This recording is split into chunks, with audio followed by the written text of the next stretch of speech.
I'm waiting for, oh, there she is. Was waiting for Nicole. Are we good? Council Chambers, are we good? We're ready to go, Commissioner. All right, thank you. I'd like to call to order the Ramsey County Regional Rail Authority. Roll call, please. Carter.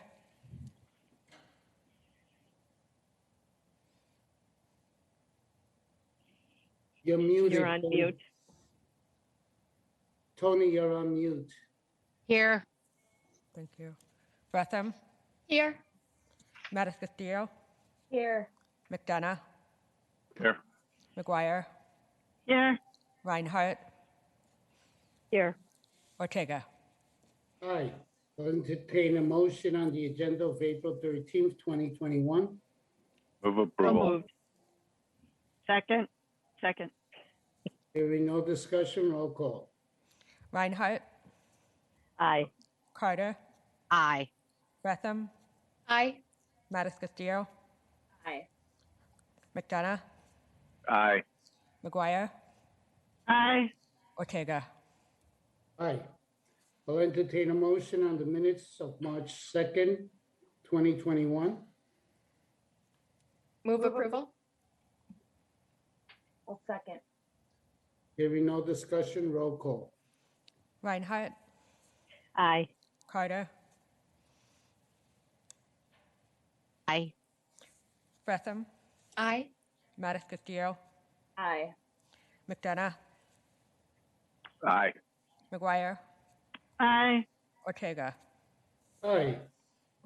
Item number 3, staffing agreements with the Metropolitan Council for Environmental Analysis phase of the Rush Line Bus Rapid Transit Project. Mr. Chair, I'd like to move approval of this item, and then I have a few comments. Yes. Second. Victoria, go Mr. Chair? right ahead. Discussion. Thank you. I wanted to give you some updates on this and why this is a critical moment, really, within Rush Line. The Policy Advisory Committee's next meeting is going to be on April 22nd, and we're going to receive an update on the design process, which, by the way, is nearly 25% complete. We'll also have updates on cultural and historic resource analysis and the environmental assessment. And the major milestone that I was referring to, which is the reason for the item on our agenda today, is the completion of the environmental assessment, and that will be published in May. The environmental assessment, as you know, is required by federal law, and it is the culmination of 3 years' work of planning, design, technical analysis, and community engagement. The public will have the opportunity to comment on the environmental assessment during a 45-day comment period that begins with publication. Again, that is going to be published in May. During the comment period, there will also be public meetings online and in person with appropriate health precautions for members of the public to learn about the environmental assessment and to provide additional comments. So the reason that we have this on our agenda today is that because we are working with the Metropolitan Council to prepare for the project's transition to the Metropolitan Council as the lead agency.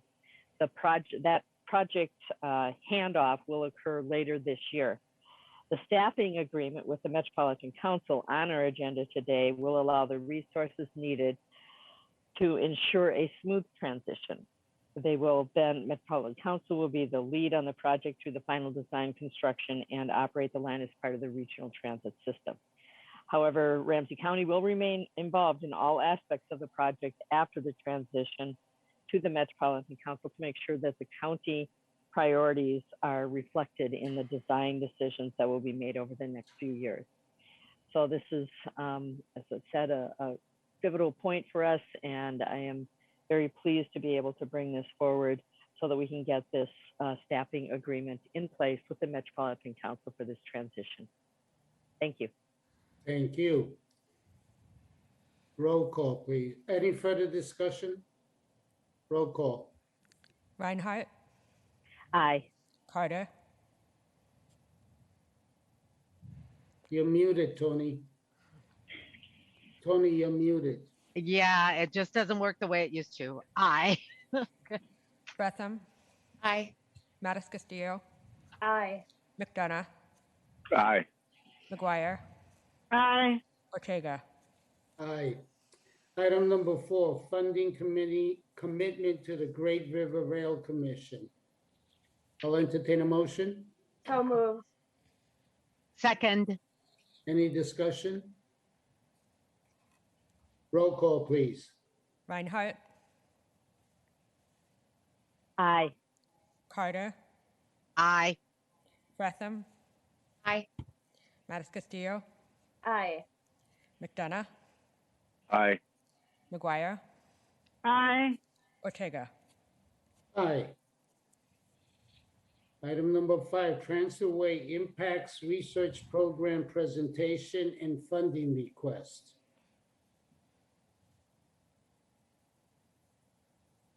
Move approval. Second. Any discussion? Mic on. Hearing none, roll call. Reinhardt, Aye. Carter, Aye. Bretham, Aye. Mattis Castillo, Aye. McDonough, Aye. McGuire, Aye. Ortega. Aye. Corridor updates. Are we going to see a presentation, Mr. Yep. Chair, or was there a Well- presentation? Oh, I assume we were, but I don't know if it's been, Mr. Chair, this is Andy Gitzloff, Public Works. We do have a presentation here this morning from 2 researchers at the U of M, Andrew Owen and Kristen Carlson, to present on from the Accessibility Observatory to present on addressing accessibility and equity along transit ways. okay, Andy, thank you. I was waiting for you to speak up. I didn't know if we were, due to the current environment, if it wasn't That- taken out. Go ahead, Andy. Yep, thank you, Mr. Chair. And with that, I'll actually turn it over to the 2 researchers, and we'll be controlling the PowerPoint. Good morning. I'm Andrew Owen, and I want to thank you all very much for the opportunity to share some of our work with you today. The Accessibility Observatory is a research group that operates within the university's Center for Transportation Studies, and our whole focus is on measuring access to destinations. We're guided by the understanding that transportation exists not to be a highway there to look at or to be a bus to sit on for a while, but because people need to get to things. And that we need to be measuring how well our transportation investments and policies advance the goals of connecting our residents with opportunities that are important to them in order to enrich their lives, improve their lives, and go about fulfilling daily needs. A lot of our work looks at the national scale. Our largest project, the National Accessibility Evaluation, is sponsored by a group of about a dozen state DOTs. And in that project, we measure access to jobs for every single census block across the country. So 11 million points, we measure how many jobs you can reach by driving, by transit, by biking, by walking. We are always really happy to have opportunities to connect that national scale work with local efforts to improve transportation and access. And so this project is an example of that. We're able to take those tools that we build for our national scale work and then apply them to evaluate specific transitway plans here in the Twin Cities. In this case, the BD and E lines and the Golden Rush lines. We'll be focusing just on a few of those in our time today. And then we also are able to use this this locally focused project as an opportunity to improve our tools and our techniques. In this project, we expand beyond just looking at access to jobs and talk about access to healthcare and access to food, and access to education, all of which are really critical to understand, not just for the population as a whole, but broken down across different groups, different racial groups, different age groups, different income groups. So we're able to provide a much more detailed look at access to destinations. And then we can look forward to taking these techniques that we experiment with and refine and improve at the local level, and then put them back into our national scale work. So it's fun to have this connection between those scales. I'll turn it over at this point to Kristen Carlson, our researcher who implemented this project. It was sponsored by the Transitway Impact Research Program that Ramsey County participates in. So we're really happy to have the support and participation for what we think is some really important work, understanding how transitways can improve not just moving around, but actually getting to things that matter. Kristen. Thank you, Andrew. Go ahead. Thank you very much, Andrew. Yep. Now, before I begin with our presentation, I want to make sure, can everyone see the slides in a large screen format? Okay, then it's just me. I'm going to make sure I can see everything, and then I'll direct Andy to advance the slides. So, like Andrew mentioned, my name is Kristen Carlson. I'm a researcher with the Accessibility Observatory, and we are housed within the Center for Transportation Studies at the U of M. So he gave some background on the TERP program. This was our 2020 project, so it was completed over the course of 2020 and funded and technically guided by the Metropolitan Council, Metro Transit, Hennepin, Ramsey, and Washington counties. So we had advisors from each of these groups with us along the way with this research project. And we looked at a variety of transitways. So we included the B, D, and E lines, as well as the Golden Rush lines. And we'll talk more thoroughly about the Golden Rush line scenarios today. A variety of destination types we listed and looked at, and we also included a variety of time periods throughout the day so that we could understand not just during peak hour travel, but off-peak travel when other types of destinations become more important when you have appointments in the middle of the day, for instance. And then finally, we took our results and we disaggregated them by different population groups in our study area. So we looked at how accessibility and travel times compared between age groups and income and a variety of factors. So today we're going to talk about the Golden Rush line and their impact on healthcare access by age. And if you're interested in more of this data or reporting, we have it all available publicly at the University of Minnesota's data repository. So Andy, next slide, we'll get started here.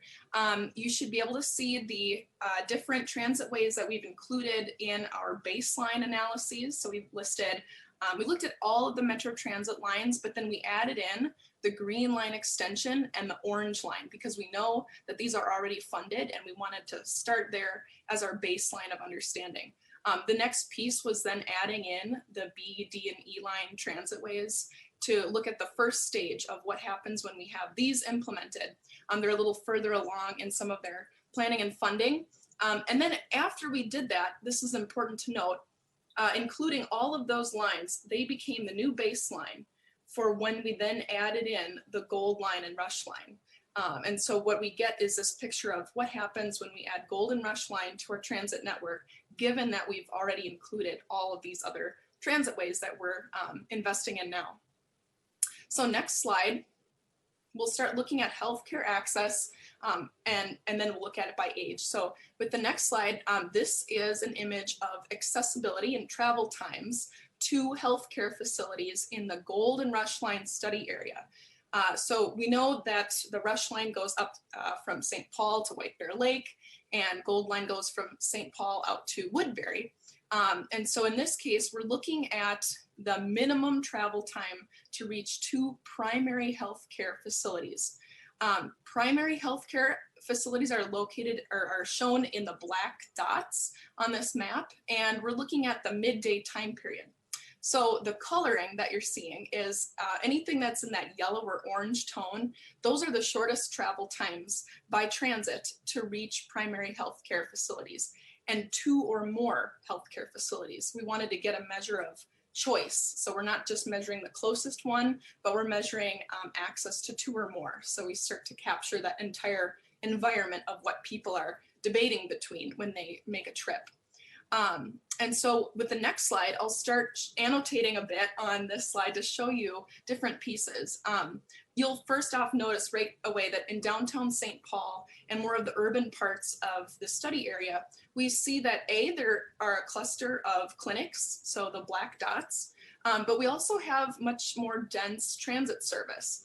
And when we have both land use and transit and transportation networks that are closely linked, we get these lower travel times. So you can see that many of the travel times throughout St. Paul are in that 20-minute to less travel time. So that's definitely an artifact of how we've got close integration and higher density and grid-like street networks. We've got more of a grid versus circuitous winding roads. So actually, if we go to the next slide, we'll see an example of how large and suburban blocks tend to create kind of an uneven distribution of travel times. So when we look in the urban areas, we see kind of an even amount of time that it takes to reach a healthcare facility by our transportation networks, by walking and transit. In the suburban areas, we have some very large blocks, neighborhoods that might be more cut off by roadways and other natural occurring bodies.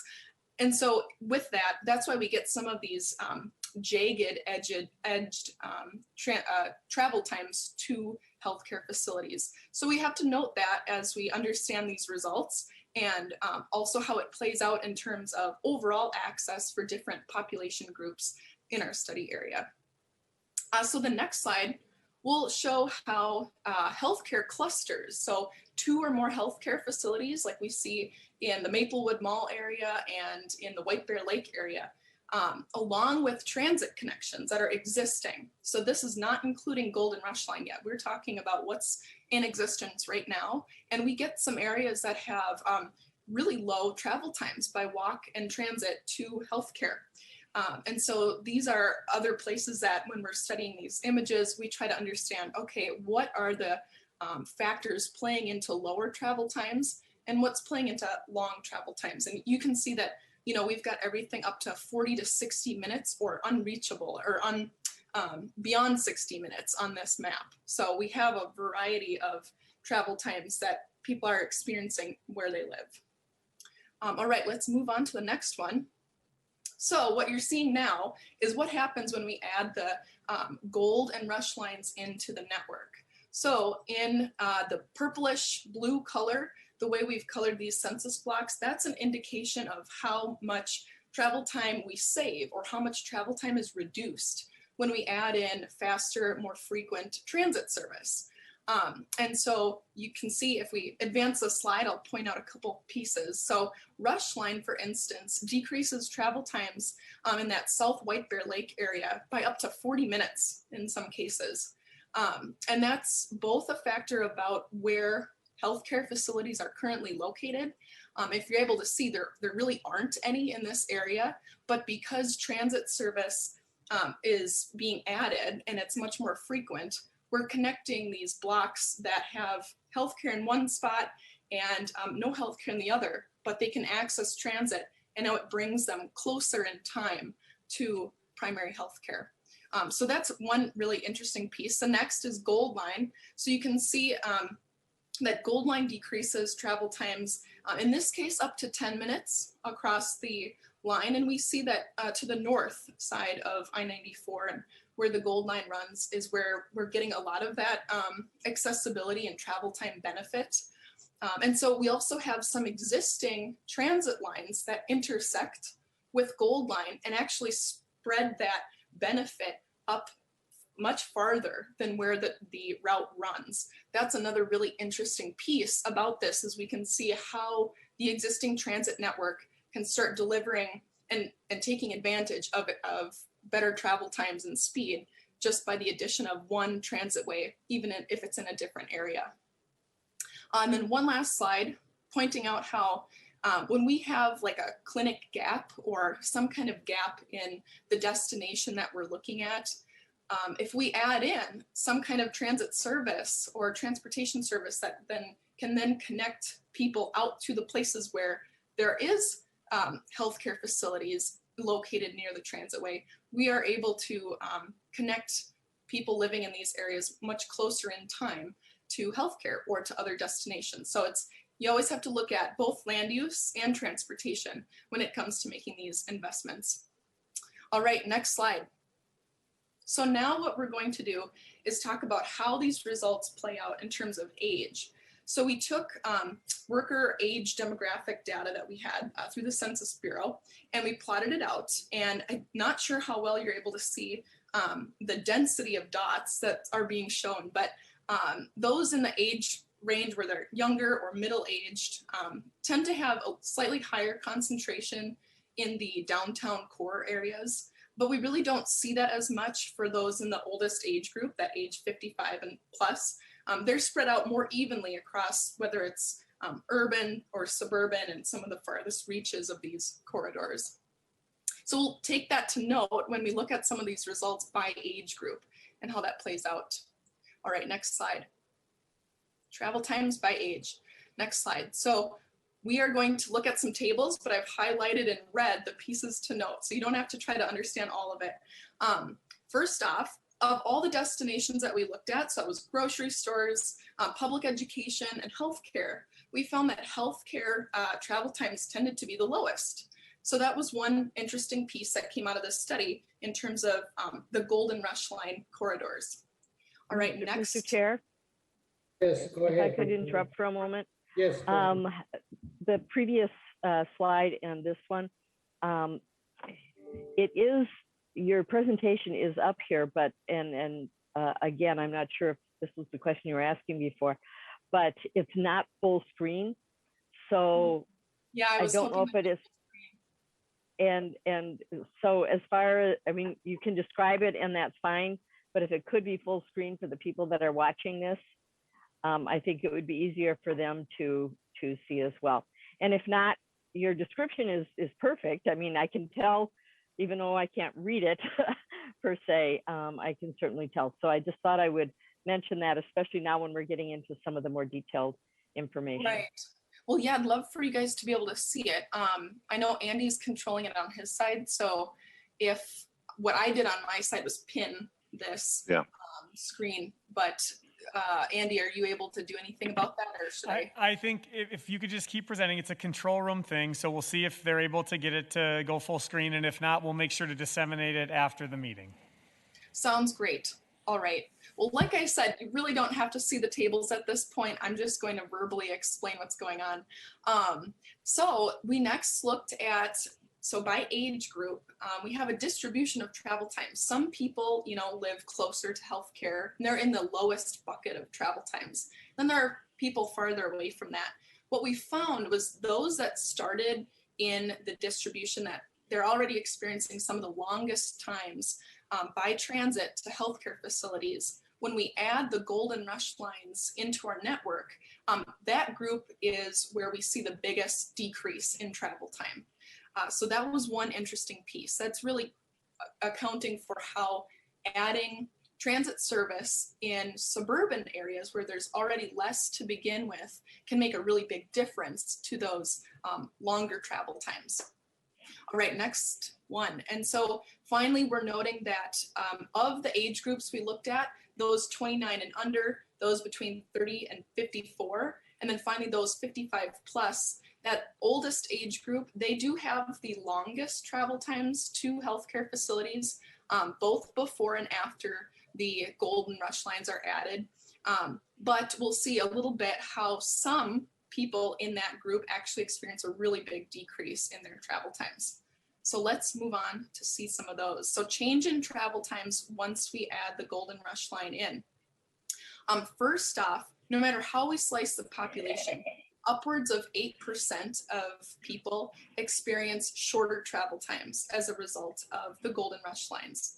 And that accounts for thousands of people. So there are 26 to 40 to 74,000 people, depending on which age group we're talking about. So 8% or more is thousands that are experiencing shorter travel times specifically to healthcare. Next slide. And then of all those age groups that we talked about, we find that workers that are age 55 and older experience an average reduction in travel time to the second or third or more healthcare facilities by 12 minutes or more. And so this is a fairly large reduction, and that has to do with where we saw older workers tend to live. They're out more likely in suburban areas. And by adding the Golden Rush lines, we're connecting those older adults with healthcare facilities by transit more readily. And so not having to be as reliant on vehicles. All right, next slide. So some main findings. We just talked about a slice here. We looked at age and access to healthcare. We did a lot of different analyses. So let's talk about some broad findings. The Golden Rush line travel times and how they reduced across the board for different demographic groups. We find that access to grocery stores averaged somewhere between 3 and 9 minutes as a travel time reduction for different demographic groups. And this tended to be a smaller one, but then healthcare facilities, we saw a travel time reduction anywhere from 6 to 31 minutes, depending on how we slice our population. And then finally, finding with high schools, we saw a travel time reductions of 7 to 25 minutes. And so maybe some are on the lower end, but some people that are experiencing the very steep travel time reductions to these important destinations, this might be something that's convincing enough to choose a different mode of transportation, try out transit. That might become a possible transportation option for them. So in that subset of those travel times, anywhere from 6 to 20% of people are experiencing these. And so we're just summarizing overall here. But that gives you a sense of what we're talking about when it comes to different demographic groups and those aggregate time savings. All right, another slide here. So overall, all demographic groups have some percentage of their workers that experience travel time savings to grocery stores, primary healthcare facilities, and high school destinations. And then we found that, what I mentioned earlier was these transit service improvements from the Golden Rush line, they're relative to urban areas. They're really increasing transit service in suburban areas. So that's where we see some of the biggest benefits. And we saw those on the images previously. But no matter how we look at it, the demographic groups that have the lowest travel times to all these destinations before and after Gold Line, they tend to be those that are in the youngest age group, those that are lower educated, lower earning, and those in minority groups. These groups tend to have the lowest travel times overall, and that really continues no matter adding in these transitways. And so it's good to see that we are, in terms of equity and who is being impacted, that their prevailing travel times are lowest. All right, next slide. So in the future, if we want to do this again, you might be wondering about other destination types like childcare, homeless shelters, parks, recreation, and we can do that as long as we have the data. So if we have enough data throughout a region, we can do the same kind of evaluation for a whole smattering of destination types. And if we were to do this again in the future, we could see how accessibility for different groups of people changes over time. When these lines are actually built, how does that look compared to what we thought in the beginning? Or when land use changes surrounding these transitways, how much is that impacting people's access to different destinations? And then when it comes to equity, we saw that we can get some really refined and interesting information just out of the age that we looked at, but we can also look at a whole variety of demographic information and understand, our targets about equity and where investments should be made, whether that comes through the land use side, ensuring things are close to transit lines, or and how where they are being placed to begin with. So finally, like Andrew mentioned in the beginning, we're really excited at the Accessibility Observatory to have this national accessibility project. And traditionally, we've measured access to jobs for the entire US, but starting in 2022, we will be incorporating access to healthcare and access to education for the entire United States. So we got to use this research project as a way to dive into these new destination types and talk about it with all of you, but we're really excited to be bringing this to the national scale. So thank you for your participation on the research board, and that's all from me. thank you very much for listening, and I'll be happy to take any questions. Well, thank you very much, Kristen. And before I go to Jim and Mary Jo, I just want to say this, quite frankly, affirms the reason why we plan these two lines in terms of the education and the healthcare access. The employment piece is the only piece of data that I wish we would do more work on, because we think it would follow pretty much the same pattern as the health and education. I mean, we very much focused on these corridors to connect folks, to provide the access in terms of employment, education, and healthcare. And it certainly seems like, at least in two categories, it is fulfilling that promise. But we'd like to get that data on employment too. Well, yes, we actually did, as part of the reporting and extra data I mentioned, we did look at access to jobs by these, when we add in the golden rush lines to our network. So all of that information actually is out there. You are right that we see very large increases in access to jobs, and that was looking at all job types. But if you're interested in seeing that visually or seeing the numbers, you can definitely open up that report. It will be part of that information set. Great thinking on that. All right. Thank you very much, Kristen. Jim? Thanks, Mr. Chair. Kristen, you mentioned it once when you were describing your slides. And this travel time information is really important, but it's only half the equation. The other piece is the frequency, right? Especially if you're talking equity. If you're talking healthcare, and people, if they're only getting 1 hour headways, they may take 4 hours for a doctor's appointment. Gold Line's going to give them 15-minute headways. They can now have that self-determined. Same with going grocery shopping. They have to determine whether they go grocery shopping based on the schedule versus based on, what's going on in their life. And so it's only telling half the story for these investments on the value it's bringing into communities, especially, as you pointed out, some of the biggest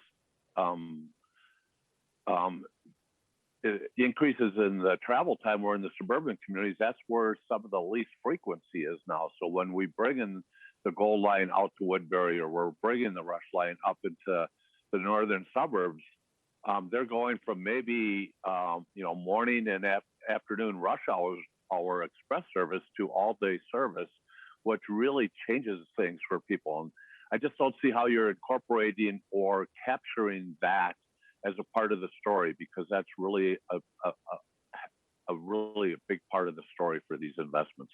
The same with the A and the B and the E line, these arterial BRTs. There's already some maybe robust transit service, but one of the biggest things they provide is this 15-minute headway. You don't need a schedule anymore. You just walk down to the corner and you can hop on a bus, because the longest you're going to wait is 15 minutes. Well, you'll be happy to know that actually frequency is definitely incorporated with what you just saw. So frequency and speed and where the stops are, we've got a lot of detailed data from the project offices to be able to incorporate all of that. Frequency comes into play where if we're modeling someone leaving their neighborhood block and approaching their transit stop and waiting for that bus. And so that wait time, like you were talking about, the headway where it used to be an hour. And so if we depart at any given time, we're likely waiting a half hour. Now that's averaging maybe 7.5 minutes, right? If we're talking about a 15-minute headway. So we're definitely including that when we're looking at accessibility and travel time reductions, because we're not just modeling the line itself, but we're actually modeling everything from when someone leaves their door to walking, and that time, the waiting time, riding the bus or riding the train time, and then even the time it takes to get to that final destination that we're talking about. So it's pretty comprehensive, but it's so valuable. Frequency is the biggest driver in both ridership and what it comes down to with access. So you've got that right. Mr. Chair, if I could just follow up, and I appreciate that. And I guess that wasn't made clear that frequency was built in because you focus so much on the travel time. And then I guess my follow-up here then is you only focused in on 11 to 1 o'clock, and frequency could could actually show a much stronger benefit or change for people if you take the whole day, because as I point out, there's lots of parts where there's no service at all right now, or maybe they're 2-hour headways. And so how come you chose 11 to 1 and not maybe necessarily the whole day? And we, you know, people live their lives throughout the day. And again, part of the equity piece for, you know, why I feel it's so important for us, this transit investment, is the ability for people to be able to self-determine, right? Not let the bus schedule rule their lives, but let their lives be accommodated by the bus schedule. Yeah, absolutely. And so we did look at different time periods over 2-hour windows. So 7 to 9 a.m., 11 to 1, 4 to 6 p.m., and then 7 to 9 p.m. So that got a smattering of those different travel conditions, you know, whether things are congested or not, and other pieces. One piece is the data. It takes a lot of information to be able to, we're calculating things every minute. So actually we get 120 results per time window. And just because of that, that's one reason why we don't look throughout the day, but it's in general, by having that selection, we know that we're getting a really good picture of how accessibility and travel times change. And when it comes to healthcare, we specifically paired healthcare access and the midday time period because likely, you know, that might be when people are interested in having appointments or taking the time then, you know, not 7 to 9 p.m. necessarily. So we just had to select something to discuss. But like I said, we've got more results in a lot of different capacities throughout the report. So if you're interested, yeah, please check those out. Okay, thank you. Thank you. Nicole?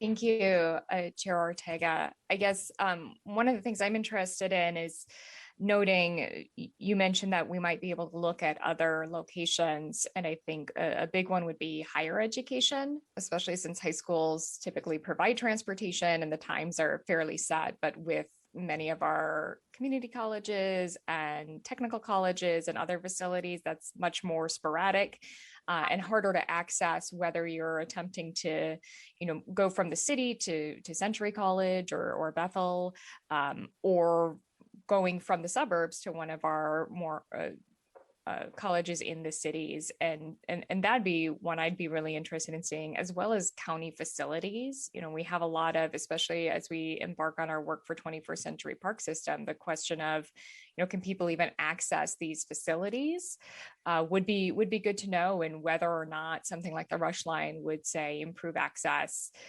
for folks to get to Tamarack Nature Center or the TCO Sports Garden, some of these facilities that we've invested a lot of county dollars in. Is this also expanding access to all residents of Ramsey County?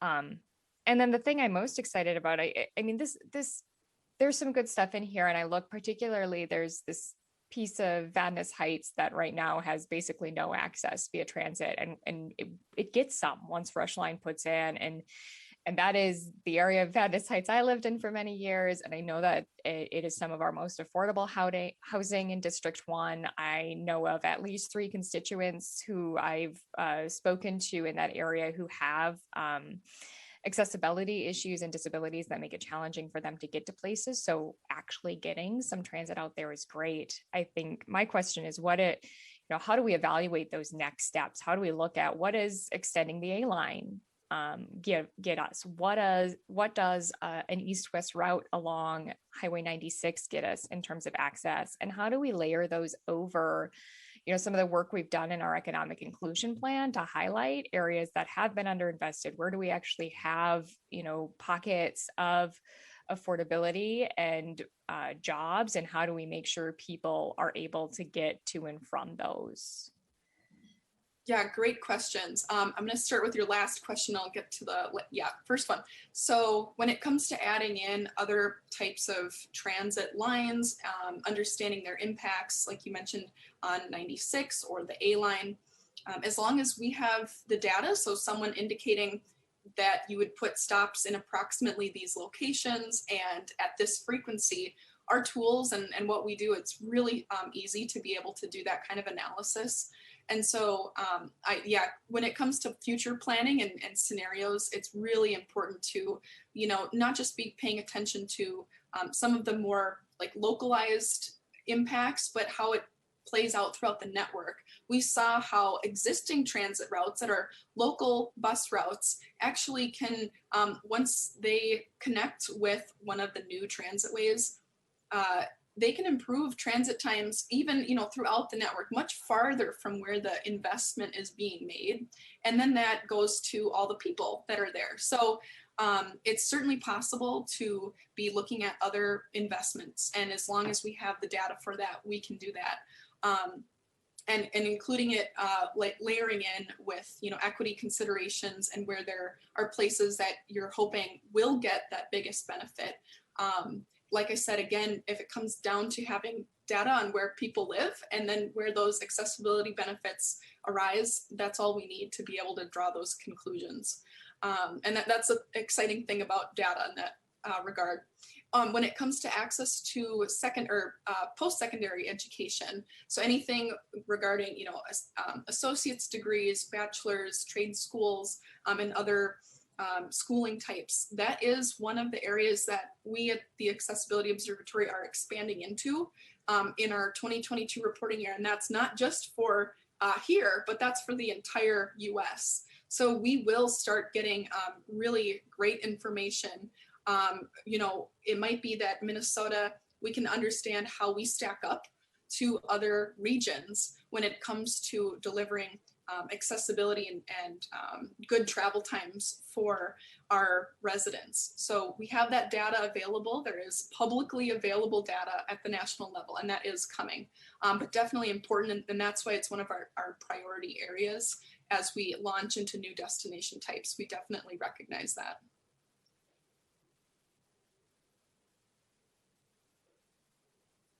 Good. Okay, thank you. Mary Jo? Thanks. Thank you, Mr. Chair. I'm glad that I followed Commissioner Fratham. She asked some really good questions, and I'm going to continue with the A-line question because I'm curious about, and I appreciate that you said if we have the data, we can do the numbers, and I appreciate that. So if we were to want to do a study on the A-line, I'm just curious how that would work then. I mean, I want to keep elevating that line to get the funding that we know it needs to keep it going further north. So how does that work? Do we let you know, or how do we get it in the queue of getting that data? How do these studies happen?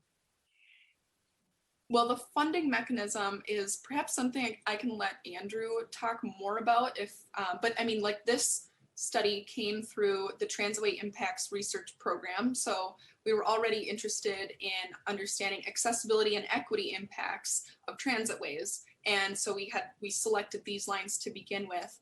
But when it comes to something else that we're interested in to research, I think there's a variety of ways that we can do a smaller scale analysis where it's not a large research project, but it's more of that targeted, what happens when we add service in the north section of A-line.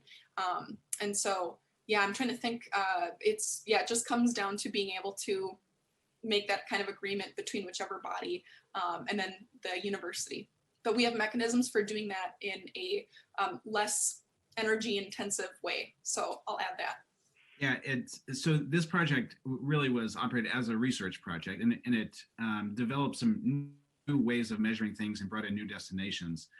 One thing that we have been able to do, and a service that we've been able to offer actually to some other counties around the country, or like economic development organizations, or another common client that we work with, is to then take the tools that we develop through these research efforts and then apply them as a really low-cost professional services implementation to focus on one specific thing, generate data. We're not doing a bunch of researchy exploration, trying out new experimental things, but just say, we want to see this same information for this other scenario.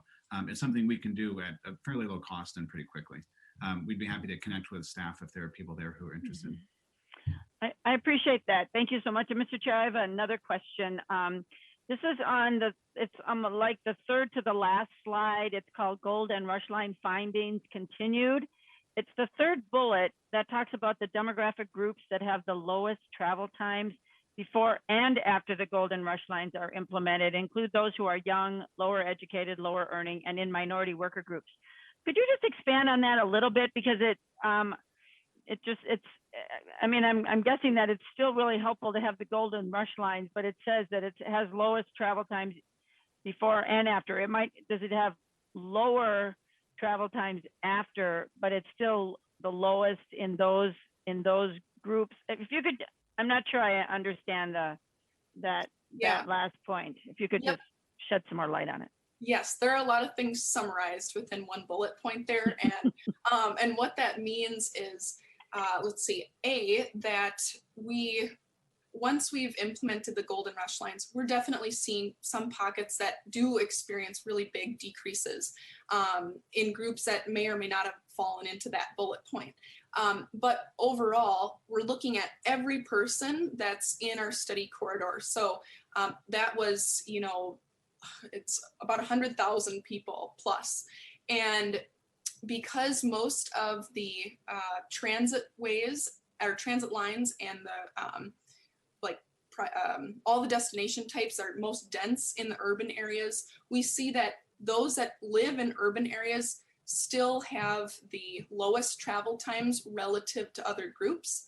But overall, we saw decreases in all of those groups. It's just that the average, we didn't see one group suddenly jump up in terms of, wow, we've got the best travel times now. We didn't change that overall average relative to one another. So what you said it right. There is a lot of information there, but in general, the lowest travel times are experienced by those groups, and some of all groups experience travel time savings with the Golden Rush Lines.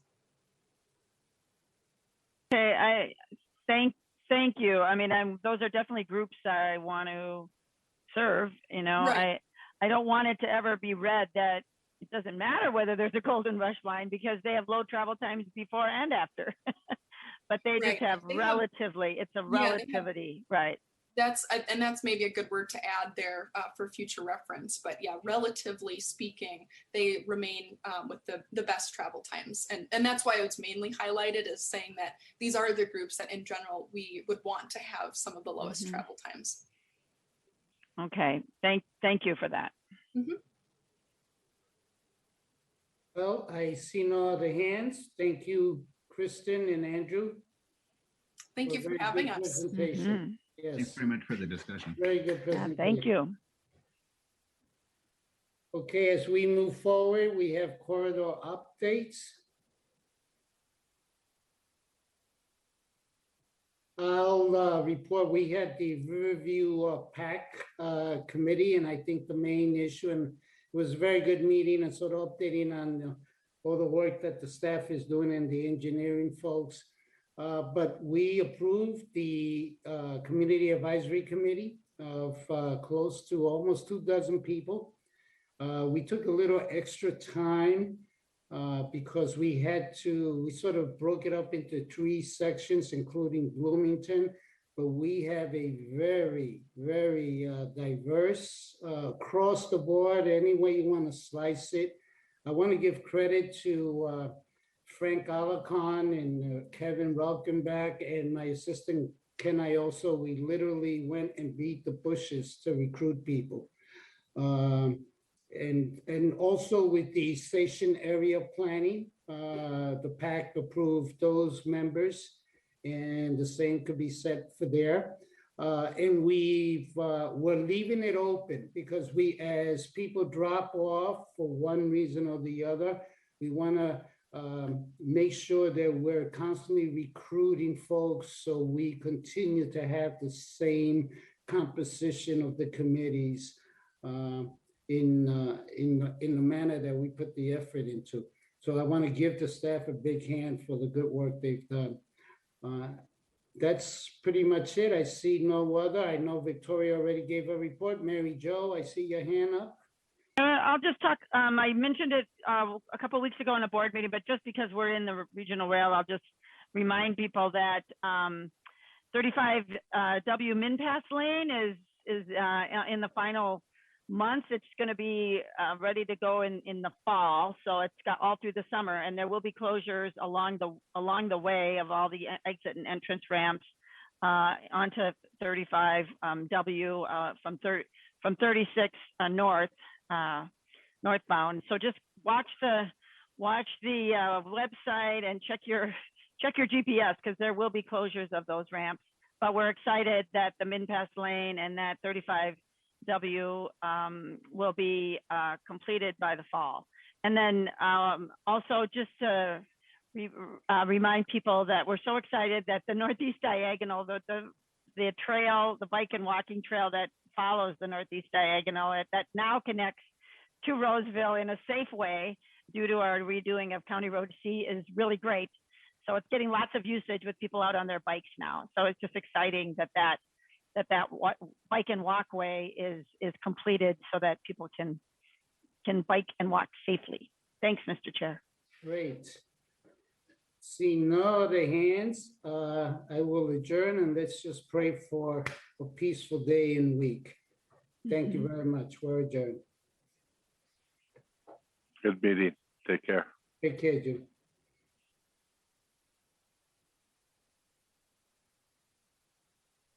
Thanks, Raphael.